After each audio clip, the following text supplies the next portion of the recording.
ꯑꯍꯥꯟꯕꯃꯛꯇꯗ ꯃꯤꯔꯦꯜꯒꯤ ꯃꯤꯡꯁꯦꯜ YouTube channel ꯑꯁꯤꯒꯤ ꯃꯥꯏꯀꯩꯗꯒꯤ ꯃꯌꯥꯝꯕꯨ ꯏꯀꯣꯛꯅꯣꯅ ꯇꯔꯥꯝꯅ ꯑꯣꯛꯆꯔꯤ꯫ ꯃꯌꯥꯝꯒꯤ ꯃꯐꯝꯗ ꯈꯨꯗꯣꯜ ꯇꯝꯖꯅꯕꯒꯤꯗꯃꯛ ꯉꯁꯤ ꯕꯥꯞꯅ ꯁꯥꯗꯨꯅ ꯏꯖꯕ ꯋꯥꯔꯤ ꯃꯆꯥ ꯑꯃꯈꯛ ꯄꯨꯗꯨꯅ ꯂꯥꯛꯆꯔꯦ꯫ ꯋꯥꯔꯤ ꯑꯁꯤꯒꯤ ꯃꯃꯤꯡꯗꯤ ꯂꯣꯛ ꯑꯗꯨꯒꯤ ꯃꯤꯍꯥꯠ꯫ ꯋꯥꯔꯤ ꯑꯁꯤꯕꯨ ꯏꯕꯤꯔꯛꯄ ꯀꯜꯄꯅꯥ ꯅꯤꯡꯊꯧꯖꯥ꯫ ꯋꯥꯔꯤ ꯑꯁꯤ ꯍꯧꯖꯤꯛ ꯃꯌꯥꯝ ꯄꯨꯟꯅ ꯇꯥꯃꯤꯟꯅꯔꯁꯤ꯫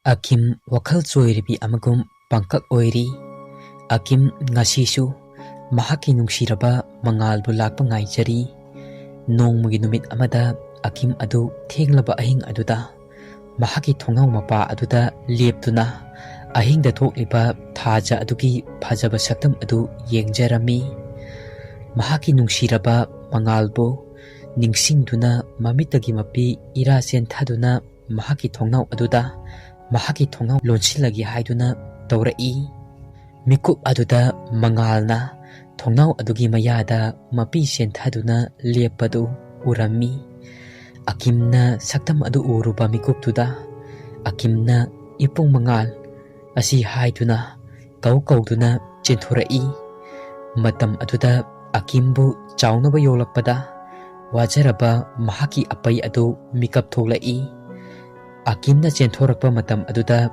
ꯃꯍꯥꯛꯀꯤ ꯃꯕꯨꯡ ꯃꯉꯥꯜ ꯑꯗꯨꯗꯤ ꯂꯩꯔꯝꯗ꯭ꯔꯦ꯫ ꯃꯍꯥꯛꯅ ꯃꯪꯒꯣꯜ ꯑꯗꯨꯗ ꯃꯉꯥꯜꯕꯨ ꯀꯧꯗꯨꯅ ꯀꯞꯄꯤ꯫ ꯃꯍꯥꯛꯀꯤ ꯑꯄꯩꯅ ꯊꯣꯛꯂꯛꯇꯨꯅ ꯑꯀꯤꯝꯕꯨ ꯊꯦꯝꯖꯤꯟꯗꯨꯅ ꯃꯍꯥꯛꯀꯤ ꯀꯥ ꯑꯗꯨꯗ ꯄꯨꯁꯤꯟꯕꯤꯈ꯭ꯔꯦ꯫ ꯅꯨꯃꯤꯠꯇꯨꯃꯗꯤ ꯑꯗꯨꯝꯅ ꯑꯗꯨꯃꯛ ꯍꯧꯈ꯭ꯔꯦ꯫ ꯑꯁꯨꯝ ꯍꯧꯈꯤꯕꯅ ꯊꯥ ꯈꯔ ꯍꯧꯈ꯭ꯔꯦ꯫ ꯑꯀꯤꯝꯅ ꯃꯉꯥꯜꯕꯨ ꯅꯨꯡꯁꯤꯔꯕꯁꯨ ꯃꯇꯝꯒꯤ ꯃꯇꯨꯡ ꯏꯟꯗꯨꯅ ꯃꯉꯥꯜꯒꯤ ꯋꯥꯈꯜ ꯑꯗꯨꯗꯤ ꯀꯥꯎꯊꯣꯛꯄ ꯍꯧꯔꯛꯏ꯫ ꯍꯥꯏꯅꯕ ꯂꯩ, ꯐꯅ ꯅꯨꯡꯁꯤꯔꯕꯁꯨ ꯑꯗꯨꯃꯛ ꯑꯀꯥꯎꯕ ꯂꯥꯛꯏ ꯍꯥꯏꯕꯗꯨꯅꯤ꯫ ꯑꯀꯤꯝ ꯍꯣꯏꯒꯤ ꯈꯨꯟ ꯑꯗꯨꯗ ꯔꯥꯖꯨ ꯀꯧꯕ ꯑꯃ ꯗꯤ.ꯁꯤ ꯑꯣꯏꯅ ꯂꯥꯛꯂꯝꯃꯤ꯫ ꯗꯤ.ꯁꯤ ꯔꯥꯖꯨ ꯃꯁꯥꯒꯤ ꯃꯊꯧ ꯃꯁꯛ ꯈꯪꯕ ꯅꯨꯄꯥ ꯑꯃꯅꯤ꯫ ꯅꯣꯡꯃꯒꯤ ꯅꯨꯃꯤꯠ ꯑꯃꯗ ꯑꯀꯤꯝ ꯃꯇꯥꯔꯣꯏꯁꯤꯡꯅ ꯂꯣꯛꯇꯒꯤ ꯏꯁꯤꯡ ꯁꯣꯛꯇꯨꯅ ꯃꯈꯣꯏ ꯃꯌꯥꯝ ꯑꯗꯨ ꯂꯥꯛꯂꯝꯃꯤ꯫ ꯔꯥꯖꯨꯁꯨ ꯈꯨꯟ ꯑꯗꯨꯗ ꯂꯥꯛꯄ ꯀꯨꯏꯗ꯭ꯔꯤ꯫ ꯑꯗꯨꯅ ꯈꯨꯟ ꯑꯗꯨꯒꯤ ꯐꯖꯕ, ꯈꯨꯟ ꯑꯗꯨꯒꯤ ꯆꯠꯅꯕꯤ ꯈꯪꯅꯕꯒꯤꯗꯃꯛ ꯃꯍꯥꯛꯀꯤ ꯆꯧꯀꯤꯗꯥꯔ ꯑꯉꯝꯒ ꯂꯥꯛꯂꯝꯃꯤ꯫ ꯔꯥꯖꯨ ꯑꯀꯤꯝꯕꯨ ꯑꯍꯥꯟꯕ ꯎꯔꯨꯕ ꯃꯤꯀꯨꯞ ꯑꯗꯨꯗ ꯔꯥꯖꯨꯒꯤ ꯊꯃꯣꯏꯗ ꯅꯨꯡꯁꯤ ꯏꯍꯨꯜ ꯑꯃ ꯐꯥꯎꯕ ꯍꯧꯔꯛꯏ꯫ ꯑꯀꯤꯝꯅ "ꯑꯄꯩ, ꯑꯉꯝ ꯀꯔꯥꯏꯗ ꯆꯠꯄꯤꯒꯗꯕ?"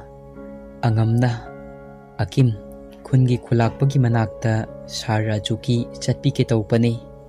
ꯑꯁꯤ ꯍꯥꯏꯅꯔꯝꯂꯒ ꯑꯗꯨꯃꯛ ꯆꯠꯈ꯭ꯔꯦ꯫ ꯅꯨꯃꯤꯗꯥꯡ ꯋꯥꯏꯔꯝꯒꯤ ꯃꯇꯝꯅꯤ꯫ ꯔꯥꯖꯨ ꯆꯥꯛ ꯇꯣꯛꯂꯗꯨꯅ ꯉꯥꯏꯍꯥꯛ ꯌꯨꯝꯒꯤ ꯃꯃꯥ ꯁꯅꯥꯇꯣꯝꯕꯤꯒ ꯐꯣꯟꯗ ꯋꯥꯔꯤ ꯁꯥꯟꯅꯔꯝꯃꯤ꯫ ꯃꯃꯥꯒ ꯋꯥꯔꯤ ꯁꯥꯕ ꯂꯣꯏꯔꯛꯄꯒ ꯉꯥꯏꯍꯥꯛ ꯍꯪꯆꯤꯠ ꯂꯥꯡꯒꯦ ꯍꯥꯏꯗꯨꯅ ꯃꯄꯥꯜꯗ ꯊꯣꯛꯂꯛꯏ꯫ ꯔꯥꯖꯨ ꯃꯄꯥꯟꯗ ꯍꯪꯆꯤꯠ ꯂꯥꯡꯂꯗꯨꯅ ꯂꯩꯔꯤꯉꯩ ꯃꯇꯝ ꯑꯗꯨꯗꯅꯤ ꯈꯪꯍꯧꯗꯅ ꯑꯈꯥꯛ ꯑꯔꯥꯎꯒ ꯂꯣꯏꯅꯗꯨꯅ ꯑꯀꯟꯕ ꯅꯣꯡ ꯑꯃ ꯆꯨꯊꯔꯛꯏ꯫ ꯔꯥꯖꯨ ꯃꯍꯥꯛꯀꯤ ꯀꯥꯗ ꯆꯦꯟꯁꯤꯟꯒꯦ ꯇꯧꯕ ꯃꯇꯝ ꯑꯗꯨꯗ ꯃꯍꯥꯛꯀꯤ ꯀꯥꯒꯤ ꯊꯣꯡ ꯑꯗꯨ ꯈꯪꯍꯧꯗꯅ ꯂꯣꯟꯁꯤꯟꯈꯤꯔꯝꯃꯤ꯫ ꯔꯥꯖꯨ ꯃꯁꯥꯗ ꯑꯉꯛꯄ ꯑꯀꯤꯕꯒ ꯂꯣꯏꯅꯗꯨꯅ ꯃꯍꯥꯛꯀꯤ ꯀꯥꯒꯤ ꯊꯣꯡ ꯑꯗꯨ ꯍꯥꯡꯗꯣꯛꯅꯕ ꯀꯟꯅ ꯍꯣꯠꯅꯩ꯫ ꯉꯥꯏꯍꯥꯛꯀꯤ ꯃꯇꯨꯡꯗ ꯑꯈꯥꯛ ꯑꯔꯥꯎ ꯇꯧꯔꯝꯕ ꯑꯗꯨ ꯆꯨꯔꯝꯕ ꯅꯣꯡ ꯑꯗꯨꯁꯨ ꯈꯪꯍꯥꯡ ꯍꯥꯡꯈ꯭ꯔꯦ꯫ ꯀꯥ ꯑꯗꯨꯒꯤ ꯊꯣꯡ ꯑꯗꯨꯁꯨ ꯃꯇꯣꯝꯅꯇ ꯍꯥꯡꯗꯣꯔꯛꯏ꯫ ꯔꯥꯖꯨ ꯀꯥ ꯃꯅꯨꯡ ꯑꯗꯨꯗ ꯆꯦꯟꯁꯤꯜꯂꯛꯂꯒ ꯃꯍꯥꯛꯀꯤ ꯐꯃꯨꯡ ꯑꯗꯨꯗ ꯀꯥꯈꯠꯂꯤ꯫ ꯑꯗꯨꯒ ꯃꯁꯥ ꯃꯊꯟꯇ ꯈꯟꯖꯩ, "ꯑꯁ, ꯍꯧꯖꯤꯛꯀꯤ ꯃꯇꯧ ꯑꯗꯨꯕꯨ ꯀꯔꯤ ꯃꯇꯧꯅꯣ?" ꯑꯁꯤ ꯍꯥꯏꯗꯨꯅ ꯅꯨꯃꯤꯠ ꯑꯗꯨꯃꯗꯤ ꯔꯥꯖꯨ ꯑꯗꯨ ꯇꯨꯝꯗꯅ ꯑꯗꯨꯃꯛ ꯅꯣꯡꯉꯥꯟꯈ꯭ꯔꯦ꯫ ꯔꯥꯖꯨꯅ ꯃꯍꯥꯛꯀꯤ ꯆꯧꯀꯤꯗꯥꯔ ꯑꯉꯝꯗ ꯉꯔꯥꯡ ꯊꯣꯛꯈꯤꯕ ꯊꯧꯗꯣꯛ ꯑꯗꯨ ꯂꯤꯁꯤꯔ ꯈꯟꯖꯩ꯫ ꯃꯍꯥꯛꯅ ꯑꯃꯨꯛ ꯈꯟꯖꯩ, "ꯑꯩꯁꯦ ꯅꯨꯄꯥ ꯌꯥꯝꯅ ꯊꯣꯛꯇꯕ ꯄꯥꯡꯗꯕ ꯑꯃꯒꯨꯝ ꯈꯟꯈ꯭ꯔꯒꯗꯤ ꯑꯁ ꯍꯥꯏꯔꯣꯏꯒꯦꯗ." ꯑꯗꯨ ꯍꯥꯏꯗꯨꯅ ꯑꯃꯨꯛ ꯈꯟꯖꯩ꯫ ꯈꯨꯟ ꯑꯗꯨꯒꯤ ꯈꯨꯜꯂꯥꯛꯄꯒꯤ ꯃꯆꯥꯅꯨꯄꯥ ꯖꯣꯟ ꯑꯃꯗꯤ ꯃꯍꯥꯛꯀꯤ ꯃꯃꯥꯟꯅꯕ ꯒꯥꯏꯆꯨꯃꯩꯒ ꯂꯣꯏꯅꯅ ꯃꯈꯣꯏ ꯑꯅꯤ ꯑꯇꯣꯞꯄ ꯈꯨꯜ ꯑꯃꯗ ꯆꯠꯂꯨꯕꯒꯤ ꯍꯜꯂꯛꯄꯗ ꯅꯨꯃꯤꯗꯥꯡꯒꯤ ꯄꯨꯡ 11:30 ꯇꯥꯈ꯭ꯔꯦ꯫ ꯂꯣꯛ ꯑꯗꯨ ꯐꯥꯎꯔꯒꯅꯤ ꯃꯈꯣꯏ ꯑꯅꯤꯅ ꯂꯥꯛꯀꯗꯕ ꯑꯗꯨ꯫ ꯑꯁꯨꯝ ꯂꯥꯛꯄꯗ ꯂꯣꯛ ꯑꯗꯨ ꯌꯧꯔꯛꯏ꯫ ꯃꯐꯝ ꯑꯗꯨ ꯌꯧꯔꯛꯄ ꯃꯇꯝꯗ ꯈꯪꯍꯧꯗꯅ ꯑꯀꯟꯕ ꯅꯣꯡꯂꯩ ꯅꯨꯡꯁꯤꯠ ꯑꯃ ꯃꯐꯝ ꯈꯪꯗꯅ ꯁꯤꯜꯂꯛꯏ꯫ ꯖꯣꯟꯒ ꯒꯥꯏꯆꯨꯃꯩꯒ ꯀꯤꯕꯅ ꯌꯥꯗ꯭ꯔꯦ꯫ Makhoi ani amana amabu kadaida laikhrage haiba phauba khangnaraktre. Makhoi ani lambi tongan tongan khre. Matam aduda makhoina minungsi leitana hatokpikhraba. Mangalgi thawaina tamthiraba. Akiba amagi saktam lauduna thuglai. Makhoi ani adu laknarai. Ngaihak laknaraba matungda sitlakliba nonglei nungsit adusu chap yungna lepkhre. Mangalgi thawai adusu mafam khangdana mangkhre. Adubu zonga gaichu maigadi akiba adu koktri. Adubu makhoi ani amana amabu kaunaduna lakpaduna makhoi ani thengnare. Makhoi ani panthaba leitana mayum yaunaba lai. Asumna makhoi ani mayum yaurakle. John amadi gaichu mai ahing adu tumthaba yaramde. Kari amuk taurakadaba haiduna makhoi ani wa kaya ama tanarami. Wa tanaba loikre. Mathangi numitki ayuk ngantana haugatuna khun adugi yamna hairabi lai shanabi angami kaubi chahi miyai chalabi amalai. Madugi manakta laktuna makhoida thokiba thaudok adugi wari pumba adu lirami. Paisana tauba ngamdaba leite haiba yai. Paisa chabun khara angami ki mamangda thadai. Adudagi angami na kari suwarano. Asiba thawai aduna karibu tauba ngamgani haibagi matagum hairaklammi. Matam aduda John ga gaichu maigagi maithong adu momon nokchai. Angabina nabani ngaihak leiramu ai imungdagi pot khara lauthuukige. Asi hairamlaga imungda changkhre. Ngaihak leibaga angabina lik ani khak puthorai. Aduga mantra kaya sonduna lik adu makhoi anida pire. Angabina asumna hairai. Lik aduna nasada yauriba makai thawai aduna karisu tauba ngammoi. Lik adu yaugdraba matamdadi thawai aduna nakhoibu kudum changadaba asumna hairaklammi. Asumna makhoi ahum adu wari kaya ama chanaraba matung yumda halakle. Asumdana kamdauri mangal mahaki ningba adu tungaroi. Langla langjin ama khangaroi. Akim nasu mahakpu launam tauba oidaba ngangba oina adumak laukragani. Asi haiduna asibagi laibu kauduna tengthajarai. Matam aduda asi lai adu laktuna asumna hairai. Mangal nangi nateng panggadabadi Rajuni. Mangonda nangi wari pumba adu liduna Rajuna mateng panghallu. Asi hairamlaga asibagi lai adu adumak mangkhre. Numit khara haukre. Raju atopa mafamda posting amuk chatkadaba numit mangani khakta ngaire. Numidangi matam yaurai. Raju tumnaba taure. Tumnaba famung aduda he kakhatki taubaga mai adu mutkirami. Aduga thong adu gam gam launa amuk hang amuk lon taurai. Raju akiba kaya adu thadoktuna karino khanglagi haiduna chap yungna lepkhre. Mahaki ka aduda tauramba sing adu chap lepkhre. Raju su tuminna karisu taudana chap leptuna leiri. Matam adudani mangalgi thawaina thoklaktuna Rajuda kauraklammi. Raju Raju Rajuna kanano haiduna koyeng yengi. Haujikti Rajuna ure. Mahaki kagi chokri aduda mangal famduna leiriba adu. Rajuna matam aduda mangalda nang kanano haiduna hanglai.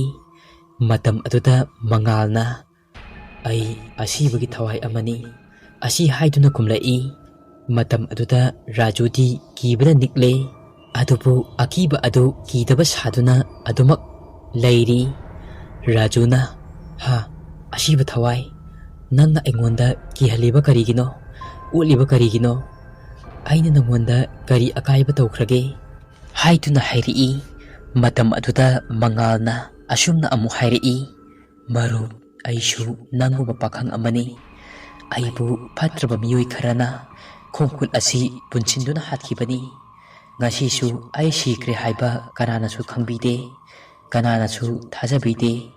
Aigi nungsirabi aigi thawai makni khallibi mahakna khangbidre. Maram asina Nahakna aigi iteng asi amukta pangbiyu hairei. Rajuna hairaklima adu tabadagi matau karamna sikiba mafam asida kari taubagi lakliba haina hanglai. Mangalna wari lirei. Chahi amagi mamangda khul aduda mangal ojau oiba laki. Mahang ahanba lakpa numit aduda khul asigi khwaidagi masak matau phajabi ing tapi akimba thengnarai. Numit aduda akim mahakpu yokpirakpa mahaki apaika yum amakhakta leirami. Mangalsu akim hoigi thangnaba yum amada leiba taki. Akimgi fajaba karibu hairukani karigabu sangdamnagani. Muna sanglaba mahaki samlang koirawnarabi misna tathak yenglakpa tabaraba chimbal mayagi sambro I thangna ngaurabi mahakna fajaba aduna khul adugi mipung khudingmakna kalaknarami. Mangal akim nongmugi asum naksinlakpana mabani amana amabu nungsiba haunarai. Phongdokpadi amata ngamnade.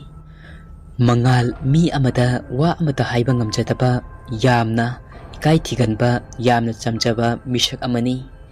Mangalga akimgagi maung aduda khulakpagi machanupa John aduki matik saurami. John fajaba nupi uba yadaba nipa amani. Mangalga akimga phongdoknadrabasu nungsinabaga chap manare.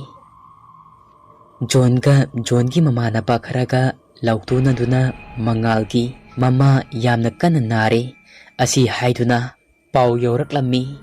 Mangalsu mama nare haibanina karamnadi chatloi chatpa taki. Mahakna chatkadaba hayengni haibagi numidang aduda akimga Mangalga famduna mai yairami. Mai yaina wari saki. Mangalna akimda akim ai imanaba faraga lakpa matam aduda aigi thamoigi wa khara phongtoke aibu lakpa ngairamuko hairei. Akimsu ipung Mangal ai ipung lakpa soidana ngaikani aigi thamoigi wasu phongtoke ipung asi haiduna hairei. Asumna makhoi ani wari kaya ama sanare ngehak leinabaga tumba changnarai. Asomdana fatraba John amadi mahaki mamanaba singa hayenggi plansing adu loina sinba loikre. Asumna nongalakle. Mangalsu mayumda chatnabagidamak haiduna loisinba loire. Akimsu Mangalbu thingdokpa thoglai. Akim Mangal makhoi ani punna wari sanaduna lakminari. Akimna Mangalgidamak hapnaba thaurang tauramba pochai khaising adu kauramduna akimna ipung lok asita ngehakta laipiramu ai ipungta hapnaba pochai kaurame laurukhige asi haiduna akim adu chatkirami. Mangalsu akimbu lakpa ngairi. Matam adudani John tunglomdagi Mangalgi makokta chauraba nunjau amana yeitharakliba. Mangal wakal ngehak mangi. Adubu Mangal lok aduda John amadi gaichumaina makhaurida thauri amamuk thuraduna soro chingladuna lok adugi nakanda leiba mongsong amada punsinduna kom ama tauraduna sitriba Mangalbu kom aduda phumjin khirami. Ngehaki matung akimna pochai sing adu puduna lok adu yaurakpa matamdadi Mangaldi leiramdre. Gaichumaiga Johnga lakpa urami. Akimna makhoi anida hanglammi. Makhoi anina oja Mangaldi chatkrabani haiduna hairaklammi. Akim mathuai nungaitana mayumda halai. Asumna Mangalgi thawai aduna Rajuda tamlammi. Ngasi phauba aigi maramda kananasu thibirakidre asi haiduna mathamoi sokna tamlammi. Rajusu Mangalgi mating panglagi haiduna chap yungna lepkre. Mangalna Rajuda hairei. Akimda wari pumba asi tambiyu. Nakhoi anina aigi iting asi pangbiyu hairei.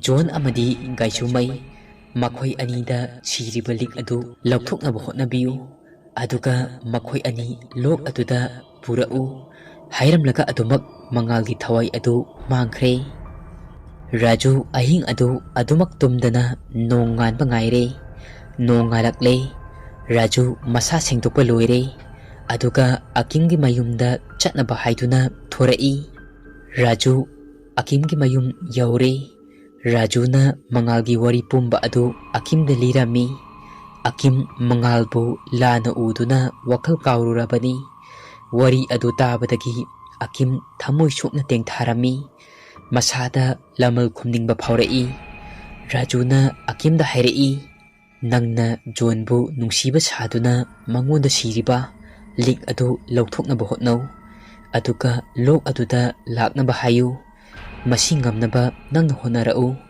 ꯉꯁꯤ ꯍꯌꯦꯡ ꯑꯁꯤꯒꯤ ꯃꯅꯨꯡꯗ꯫ ꯑꯀꯤꯝꯅ ꯂꯃꯟ ꯈꯨꯝꯅꯤꯡꯕꯒꯤ ꯃꯌꯥꯏꯅ, ꯑꯩ ꯏꯁꯥꯒꯤ ꯏꯖꯠ ꯃꯥꯡꯂꯕꯁꯨ ꯑꯩ ꯉꯝꯅꯕ ꯍꯣꯠꯅꯔꯒꯦ ꯍꯥꯏꯔꯛꯏ꯫ ꯑꯁꯨꯝꯅ ꯃꯈꯣꯏ ꯑꯅꯤ ꯋꯥ ꯇꯥꯅꯕ ꯂꯣꯏꯔꯦ꯫ ꯄ꯭ꯂꯥꯟ ꯄꯨꯝꯕ ꯑꯗꯨ ꯁꯤꯟꯕ ꯂꯣꯏꯔꯦ꯫ ꯑꯀꯤꯝꯅ ꯖꯣꯟꯗ ꯑꯉꯥꯡ ꯊꯥꯔꯨꯗꯨꯅ ꯍꯥꯏꯍꯜꯂꯦ, ꯍꯌꯦꯡ ꯎꯅꯁꯤ ꯅꯨꯡꯗꯥꯡꯒꯤ ꯄꯨꯡ 9 ꯇꯥꯕ ꯑꯗꯨꯋꯥꯏꯗ ꯂꯣꯛꯇ ꯑꯁꯤ ꯍꯥꯏꯗꯨꯅ ꯑꯉꯥꯡ ꯊꯥꯗꯨꯅ ꯍꯥꯏꯍꯜꯂꯨꯔꯦ꯫ ꯖꯣꯟꯁꯨ ꯄꯥꯎ ꯑꯗꯨ ꯇꯥꯕꯗ ꯍꯔꯥꯎꯕꯒꯤ ꯉꯝꯈꯩ ꯂꯩꯈꯤꯗ꯭ꯔꯦ꯫ ꯅꯣꯡ ꯉꯥꯜꯂꯛꯏ꯫ ꯑꯀꯤꯝ ꯊꯕꯛ ꯏꯪꯈꯥꯡ ꯂꯣꯏꯁꯤꯜꯂꯗꯨꯅ ꯔꯥꯖꯨꯁꯨ ꯃꯊꯧ ꯄꯨꯝꯕ ꯂꯣꯏꯁꯤꯜꯂꯦ꯫ ꯖꯣꯟꯁꯨ ꯑꯌꯨꯛꯇꯒꯤ ꯃꯀꯤ ꯁꯦꯝꯗꯨꯅ ꯅꯨꯡꯗꯥꯡ ꯎꯅꯕꯒꯤ ꯈꯟꯗꯨꯅ ꯍꯔꯥꯎꯔꯝꯃꯤ꯫ ꯑꯀꯤꯝꯁꯨ ꯁꯣꯝꯗ ꯅꯨꯡꯗꯥꯡꯒꯤ ꯄꯨꯡ 9 ꯇꯥꯕ ꯉꯥꯏꯕꯗ ꯑꯋꯥꯕ ꯑꯃ ꯑꯣꯏꯔꯦ꯫ ꯅꯨꯡꯗꯥꯡꯒꯤ ꯄꯨꯡ 9:30 ꯇꯥꯔꯛꯏ꯫ ꯑꯀꯤꯝ ꯃꯌꯨꯝꯗꯒꯤ ꯊꯣꯛꯂꯛꯏ꯫ ꯔꯥꯖꯨꯁꯨ ꯉꯥꯏꯗꯨꯅ ꯂꯩꯔꯝꯃꯤ꯫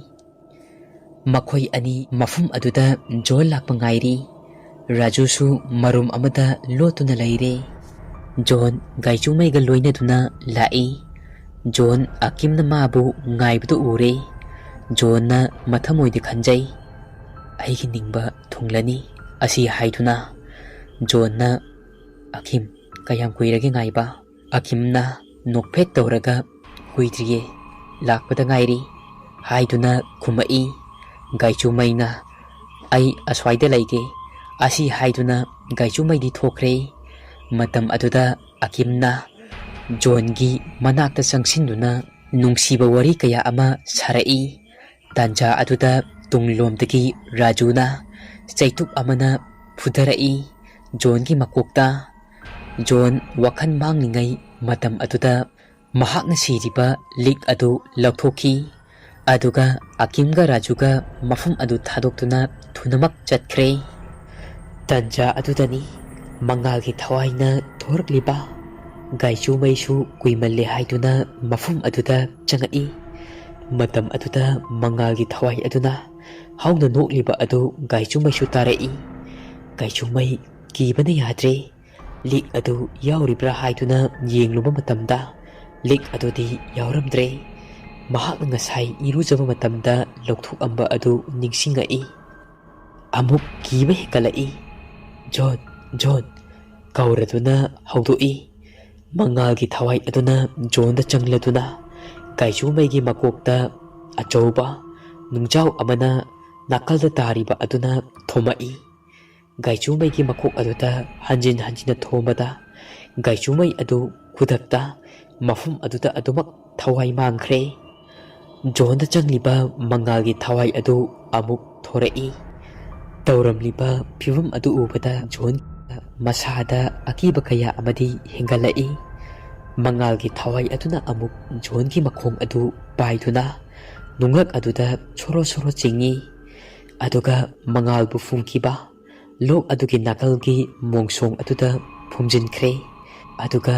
ꯒꯥꯏꯆꯨꯃꯩꯕꯨꯁꯨ ꯀꯣꯝ ꯑꯃꯗ ꯏꯟꯊꯗꯨꯅ ꯐꯨꯝꯖꯤꯟꯈ꯭ꯔꯦ꯫ ꯍꯧꯖꯤꯛꯇꯤ ꯃꯉꯥꯜꯒꯤ ꯅꯤꯡꯕ ꯑꯗꯨ ꯊꯨꯡꯂꯦ꯫ ꯑꯁꯣꯝꯗꯅ ꯑꯀꯤꯝꯒ ꯔꯥꯖꯨꯒꯅ ꯃꯉꯥꯜꯒꯤ ꯊꯋꯥꯏ ꯑꯗꯨ ꯂꯥꯛꯄ ꯉꯥꯏꯔꯝꯃꯤ꯫ ꯃꯉꯥꯜꯒꯤ ꯊꯋꯥꯏ ꯑꯗꯨ ꯂꯥꯛꯇꯨꯅ ꯃꯉꯥꯜꯒꯤ ꯑꯁꯦꯡꯕ ꯁꯛꯇꯝ ꯑꯗꯨ ꯎꯠꯂꯗꯨꯅ ꯊꯣꯔꯛꯏ꯫ ꯃꯇꯝ ꯑꯗꯨꯗ ꯑꯀꯤꯝꯅ, ꯏꯄꯨꯡ ꯃꯉꯥꯜ ꯍꯥꯏꯗꯨꯅ ꯀꯞꯄꯛꯏ꯫ ꯏꯄꯨꯡ, ꯅꯪꯅ ꯑꯩꯕꯨ ꯀꯌꯥꯗ ꯋꯥꯔꯧꯔꯝꯒꯗꯕ ꯑꯁꯤ ꯍꯥꯏꯗꯨꯅ ꯃꯈꯥ ꯇꯥꯅ ꯀꯞꯆꯔꯛꯏ꯫ ꯃꯉꯥꯜꯅ ꯔꯥꯖꯨꯗ, ꯃꯔꯨ ꯑꯩꯒꯤ ꯂꯥꯏꯕꯛ ꯊꯤꯔꯕꯤ ꯑꯀꯤꯝꯕꯨ ꯅꯪꯅ ꯌꯦꯡꯁꯤꯟꯕꯤꯗꯨꯅ ꯅꯪꯒꯤ ꯃꯈꯥꯗ ꯊꯝꯕꯤꯌꯨꯀꯣ ꯑꯁꯤ ꯍꯥꯏꯗꯨꯅ ꯃꯄꯤ ꯏꯔꯥ ꯆꯦꯜꯂꯗꯨꯅ ꯍꯥꯏꯔꯛꯏ꯫ ꯔꯥꯖꯨꯁꯨ ꯃꯉꯥꯜ ꯅꯪꯒꯤ ꯅꯤꯡꯕ ꯑꯗꯨ ꯑꯩꯅ ꯁꯣꯏꯗꯅ ꯊꯨꯡꯍꯟꯒꯅꯤ ꯑꯁꯤ ꯍꯥꯏꯗꯨꯅ ꯍꯥꯏꯔꯛꯏ꯫ ꯋꯥꯍꯩ ꯑꯗꯨ ꯇꯥꯕꯗ ꯃꯉꯥꯜꯒꯤ ꯊꯋꯥꯏ ꯑꯗꯨ ꯍꯔꯥꯎꯖꯈꯤ꯫ ꯃꯉꯥꯜꯕꯨ ꯐꯨꯝꯈꯤꯕ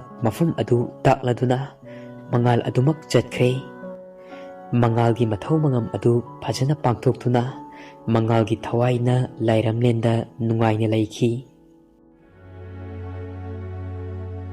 ꯋꯥꯔꯤ ꯑꯁꯤ ꯃꯇꯥꯡꯁꯤꯗ ꯂꯣꯏꯖꯔꯦ꯫ ꯋꯥꯔꯤ ꯑꯁꯤ ꯄꯥꯊꯣꯛꯆꯕ ꯃꯇꯝꯗ ꯁꯣꯏꯈꯤ ꯂꯥꯟꯈꯤꯕ ꯀꯌꯥ ꯌꯥꯎꯔꯕꯁꯨ ꯃꯌꯥꯝꯅ ꯉꯥꯛꯄꯤꯌꯨ꯫ ꯑꯗꯨꯝ ꯑꯣꯏꯅꯃꯛ ꯃꯌꯥꯝꯒꯤ ꯃꯐꯝꯗ ꯑꯁꯦꯡꯕ ꯊꯣꯛꯈꯤꯕ ꯅꯠꯇ꯭ꯔꯒꯅ ꯚꯥꯞꯅ ꯁꯥꯒꯠꯇꯨꯅ ꯏꯖꯕ ꯋꯥꯔꯤ ꯂꯩꯕꯤꯔꯕꯁꯨ ꯑꯩꯈꯣꯏꯅ ꯄꯤꯖꯔꯤꯕ ꯋꯥꯆꯦꯞ ꯅꯝꯕꯔ ꯑꯁꯤꯗ ꯁꯣꯏꯗꯅꯃꯛꯀꯤ ꯊꯥꯕꯤꯔꯛꯎ꯫